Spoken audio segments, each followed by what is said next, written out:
Good evening students. आज हम लोग पढ़ेंगे केल्विन साइकिल के बारे में। क्लास 11th के चैप्टर नंबर 13 का फोटोसिंथेसिस चैप्टर का टॉपिक केल्विन साइकिल है, जिसके बारे में हम लोग पढ़ेंगे। केल्विन साइकिल को हम लोग C3 साइकिल भी बोलते हैं। और ये हमारा केल्विन साइकिल में हम लोग क्या क्या पढ़ेंगे कि केल्विन साइकिल के थ्रू फूड का प्रोडक्शन होता है इन डार्क रिएक्शन में फूड का प्रोडक्शन कैसे होता है 2 फेजेस में, यानी कि 2 साइकिल्स में, एक C3 साइकिल और दूसरा C4 साइकिल। तो आज हम लोग C3 साइकिल के बारे में पढ़ेंगे। तो आज हम लोग इसमें क्या क्या पढ़ेंगे कि केल्विन साइकिल हमारी है कितने फेजेस में कंप्लीट होती है केल्विन साइकिल, इसमें कौन सा प्रोडक्ट का फॉर्मेशन होता है, स्टेबल प्रोडक्ट क्या है इसके, कि राइबोलोज 5 कार्बन के फॉस्फेट्स प्रोडक्ट होता है, ये स्टेबल प्रोडक्ट होता है। कार्बन डाइऑक्साइड का कैसे एडिशन होने के बाद कार्बोक्सिलेशन की प्रोसेस कैसे होती है, रिजनरेशन की प्रोसेस कैसे होती है, रिडक्शन की कैसे प्रोसेस होती है। तो ये सारी जो स्टेजेस होती हैं 3 स्टेजेस में कंप्लीट होती है। कितनी स्टेजेस में? 3 स्टेजेस में हमारी 3 फेजेस में या 3 स्टेज में हमारी केल्विन साइकिल पूरी कंप्लीट होती है। तो आज हम लोग यही पढ़ेंगे कि इसमें कितनी एटीपी यूटिलाइज्ड हुई है, कितनी एटीपी यूटिलाइज्ड हुई है, कितनी बार ये साइकिल केल्विन साइकिल हमारा कितने स्टेप्स में कंप्लीट हुआ है, कौन सा प्रोडक्ट बना है। ठीक है, तो आइए देखते हैं आगे हम लोग कैसे पढ़ते हैं केल्विन साइकिल के बारे में। केल्विन साइकिल, इसमें हमारा जो सबसे पहले प्रोडक्ट फॉर्म होता है केल्विन साइकिल में, वो हमारा 3 कार्बन कंपाउंड होता है। कैसा कार्बन होता है? 3 कार्बन कंपाउंड प्रोडक्ट का फॉर्मेशन होता है। जो 3 कार्बन प्रोडक्ट होते हैं, कंपाउंड प्रोडक्ट होते हैं, उसको हम लोग क्या कहते हैं? PGA के नाम से जानते हैं। किसके नाम से जानते हैं? PGA यानी इसका फुल फॉर्म क्या होता है? फॉस्फोग्लिसरिक एसिड बोलते हैं। इसलिए इसे हम क्या कहते हैं? C3 साइकिल के नाम से भी जानते हैं, क्योंकि इसमें जो प्रोडक्ट का फॉर्मेशन होता है इस केल्विन साइकिल में, वो हमारा 3 कार्बन कंपाउंड्स होता है। कैसा कंपाउंड होता है?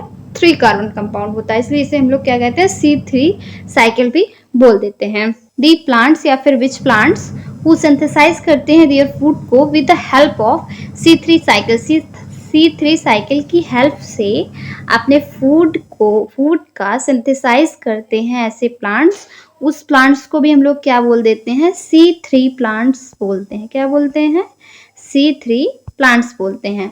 This cycle has been discovered by Melvin. ये जो साइकिल है हमारी केल्विन साइकिल, ये हमारे साइंटिस्ट मेल्विन केल्विन के नेम पे ही इसका नेम रखा गया, केल्विन साइकिल। ठीक है, डिस्कवर किए थे मेल्विन केल्विन साइंटिस्ट ने कि केल्विन साइकिल क्या होती है, इसमें कौन कौन सी प्रोसेस होती है, कौन कौन सी स्टेजेस होती है, कौन कौन से प्रोडक्ट का फॉर्मेशन होता है, कितनी स्टेज होंगी, कितनी एटीपी यूटिलाइज्ड होंगी, कितनी बार साइकिल ये चलेगा।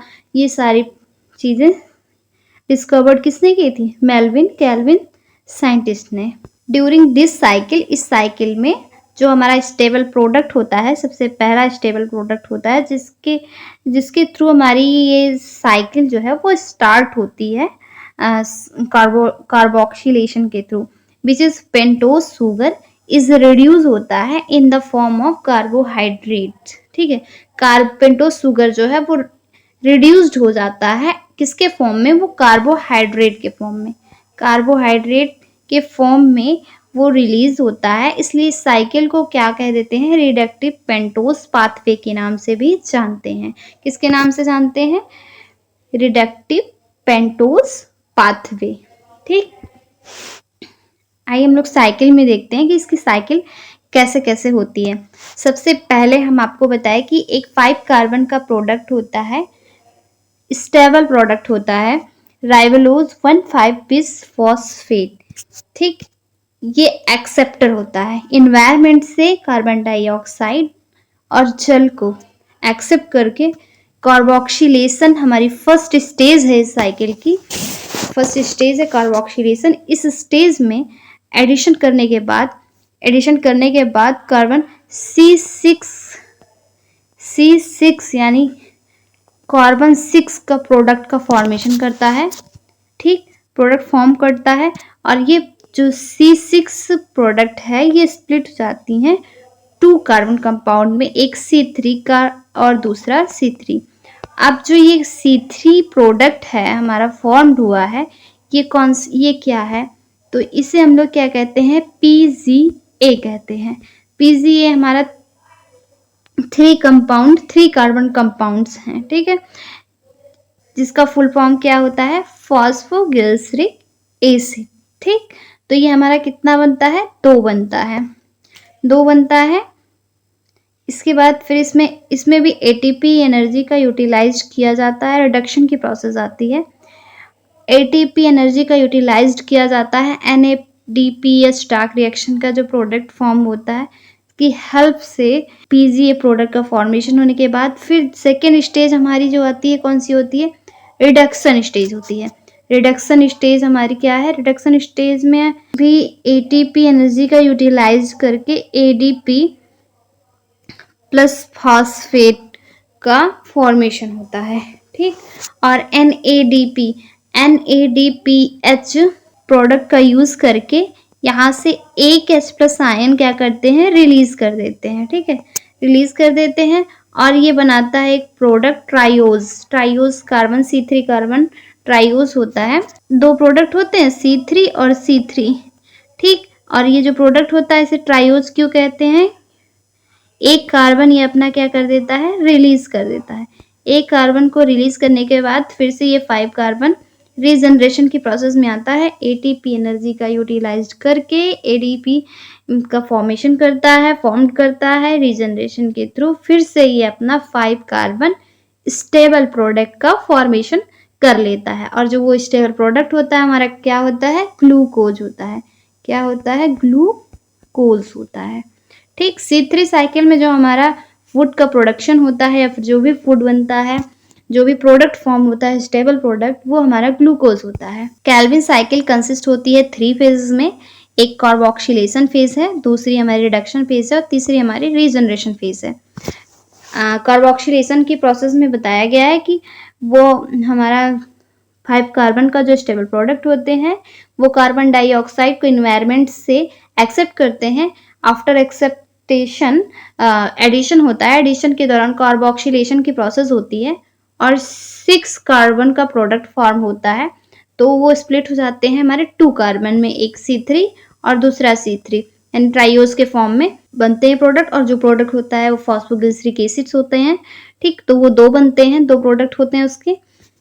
इसके बाद हमारा रिडक्शन आ जाता है। रिडक्शन फेज में फिर से एटीपी एनर्जी का यूटिलाइज कर, क्योंकि पहले से ही हमारी एटीपी एनर्जी जो है वो सिंथेसाइज रहती है रिएक्शन, लाइट रिएक्शन के थ्रू। उस एनर्जी का यूटिलाइज किया जाता है कैल्विन साइकिल में, यूटिलाइज करके ADPH प्लस बिसफॉस्फेट का फॉर्मेशन होता है।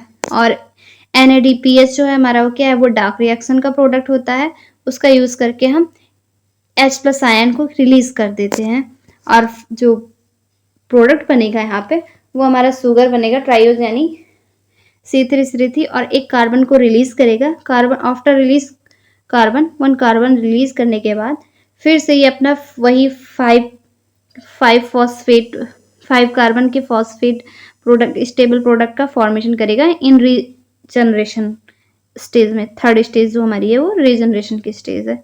ये पूरी रूबिस्को एंजाइम है, ये हमारी रूबिस्को एक एंजाइम है। In the presence of rubisco enzyme के प्रेजेंस में कैल्विन साइकिल पूरी कंप्लीट होती है, ठीक। स्टेज कार्बन फिक्सेशन, जिसमें हमारी 6 ATP एनर्जी यूटिलाइज करके 6 ADP एनर्जी का फॉर्मेशन होता है। और स्टेज नंबर 2 रिडक्शन होती है, जिसमें हमारी डार्क रिएक्शन के प्रोडक्ट जो फॉर्म होते हैं 6 NADPH, उसका यूज करके 6 NADP plus H+ proton ion जो है उसको क्या करता है? रिलीज कर देता है। और 3rd हमारी स्टेज जो है वो रीजनरेशन की स्टेज है, जिसमें हम फिर से फॉर्मेशन हो जाता है। फॉर्मेशन हमारा फिर से 5 कार्बन पेंटोज शुगर का फॉर्मेशन हो जाता है, ग्लूकोज फॉर्म्ड हो जाते हैं प्रोडक्ट के रूप में। कार्बोक्सिलेशन में बता दिया गया है कि प्रोडक्ट जो होता है वो हमारा C6 फॉर्म में होते हैं और ये डिवाइड हो जाते हैं C3 में, जिसका नाम होता है PGA फॉस्फोग्लिसरिक एसिड कहते हैं। कार्बोक्सिलेशन में हमारी ये प्रोडक्ट फॉर्म होता है, स्टेबल प्रोडक्ट के नाम से जानते हैं इससे। और रिडक्शन फेज क्या होता है? रिडक्शन फेज में फिर एटीपी एनर्जी यूटिलाइज्ड होती है, इसके बाद ट्राइओज बनता है, जिसे कार्बन 6 कार्बन का प्रोडक्ट फॉर्म होता है और इसमें जो एनर्जी यूज्ड होती है कितनी 18 एनर्जी, टोटल 18 एटीपी एनर्जी का यूटिलाइज किया जाता है। 1 साइकिल होती है, 6 बार ये साइकिल हमारी चलती है, कंप्लीट होती है। और रीजनरेशन क्या होता है? रीजनरेशन हमारी लास्ट स्टेज होती है ऑफ द केल्विन साइकिल की। इसके थ्रू फिर से हमारे 5 कार्बन स्टेबल प्रोडक्ट ग्लूकोज का फॉर्मेशन होता है। यही हमारी क्या केल्विन साइकिल। ठीक, इतना अच्छे से समझ में आ गया आप लोग को?